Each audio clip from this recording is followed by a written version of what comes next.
Hello there. Welcome to the Old School Mobile's Guide to Finding the Phantom Muspah. My name is Leavefed. Let's begin.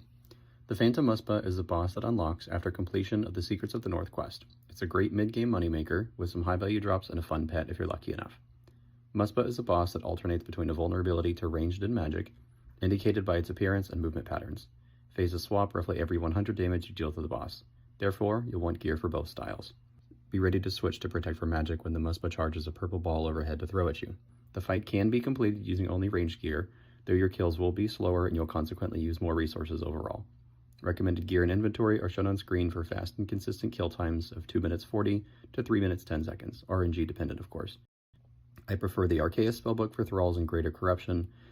Make your way to the Gorok dungeon, pod up, and get in there.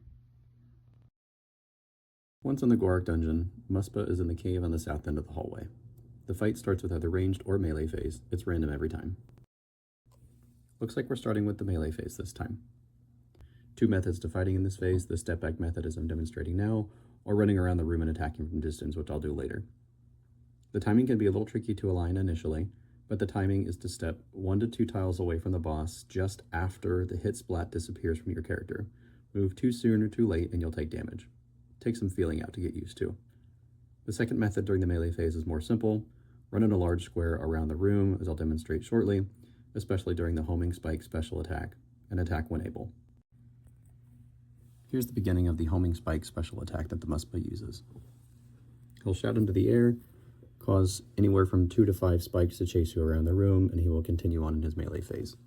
It's easiest just to run around the room and attack from distance at this point. After dealing enough damage, the Muspah switches to the ranged phase, appearing as a greenish-blue color while stationary. Attack with range, pray from protect from range, stand and shoot. Pretty simple.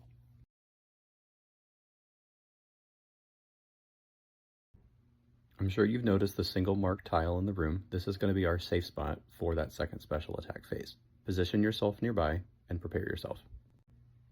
At the beginning of the lightning cloud special attack, you'll want to get to this safe spot as quickly as possible. Stand there and fire at the Muspah. His third teleport will always be just to the east of the safe spot, so you can resume attacking once you're there and in position. A couple of things to consider throughout the fight. At every phase transition, spikes will spawn under your feet. Be sure to step and switch protection prayers at the same time. Use thralls when able to help with DPS. Muspah chips a lot of damage on you. It's only fair that you return the favor. The longer the fight, the more health you lose in chip damage, which equals a higher resource cost. Relating to the first point, plan the spike spawns in your favor. You don't want to lose the safe spot tile to the spikes before the lightning clouds.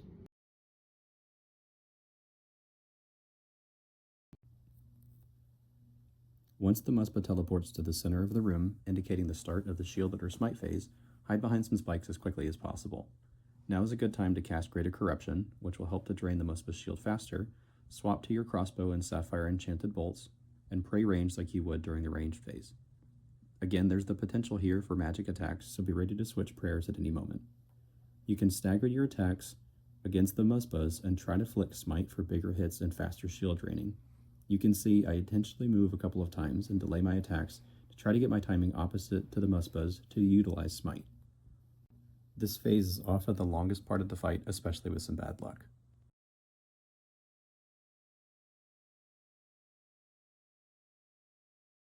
After fully draining the shield of the Muspah, we enter an enraged phase, similar to the ranged phase.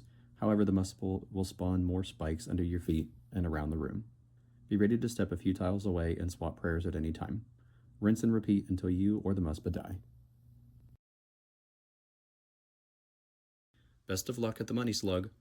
Thanks for watching OSM's Guide to the Phantom Muspah.